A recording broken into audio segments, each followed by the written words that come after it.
So we're going to explain why we did this and why we ranked them, what is elite in our mind. And we're going to start with the number 10 album on our list. And we're going to have the guests kick it off today. Michael, what do you have sitting at your number 10 Dave Matthews album? Oh man, number 10. So what I consider to be the worst, which again, not, but out of the 10. Sorry, Dream Girl Sucks, Stand Up. Yeah, I didn't know if I was going to get a reaction out of that immediately or not.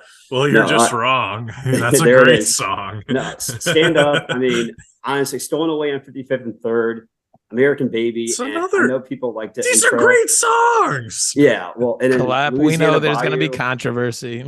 Yeah, I mean, again, that's great songs, but compared to all the other albums, it just doesn't really do it for me. It's kind of, I don't know, it's very slow and bland compared to some kick-ass stuff I usually get. Now, Louisiana Bayou, that did make it tough for me. That is just a very unique song. It's catchy, but other than Stand that, Up. and it's cool. I know people love it live too. I get it, but American Baby and Dream Girl, I feel like everyone just like tries to like those are the two, and those songs do not do it for me whatsoever. I skip over them. I do not like them. You Might Die Trying's better live. Yeah, it's just my least favorite album. I can't wait until I see you next, Michael, and I play American Baby and Dream Girl on a loop. God damn it. Yeah, so there's my least favorite, if you will. All right, Klep. So Michael said Stand Up. What is your 10th Dave Matthews album? So I am going to go with the album right behind me, the one that just came out, Walk Around the Moon. And I do like the album, but I mean, it's sort of like Spruce and I were talking about earlier. It just doesn't have as many of the songs that just like totally rip and jam out. And so, I mean, that's my justification for it. There's the least amount of rippers on it. The songs are still all awesome. Like the songwriting on that album is probably like some of the best, but there's just not a lot of like long instrumental parts on the album. Yeah, well, like one of the things I gravitate towards. Yeah, and you're correct, because technically it is the shortest Dave album out there.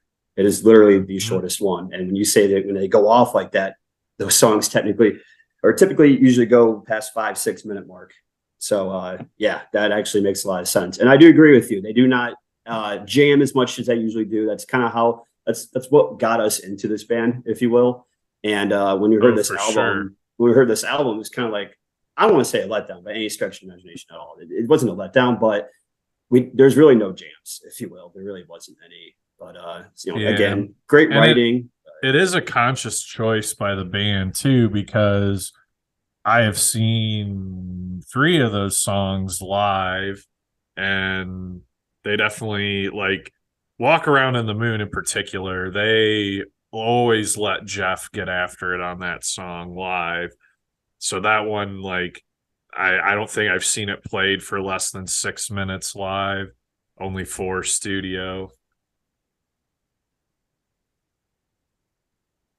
Spruce, you got anything on that? Do you agree?